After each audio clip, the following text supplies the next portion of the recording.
ஏதாவது ஒரு கதை சொல்லு. ஒரு வீரனோட கதையை கேளுங்க. வீரனோட கதை.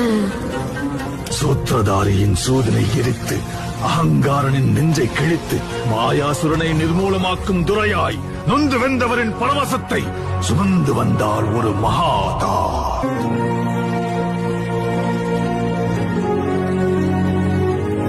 பயந்து மருகி பதரை சுருங்கிய சந்திரன் முகிலின் முந்தானையில் அஞ்சு ஒளிந்திருக்க ஜோதியாய் ஒரு பெண் எரிமலை ஒன்றை பெற்றெடுத்தார்.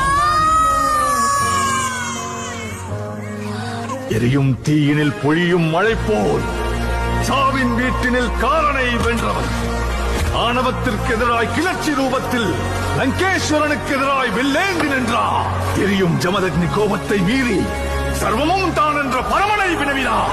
வேட்டைக்காரரை வேட்டையாட ரணவேட்டையனாய் வந்தார்.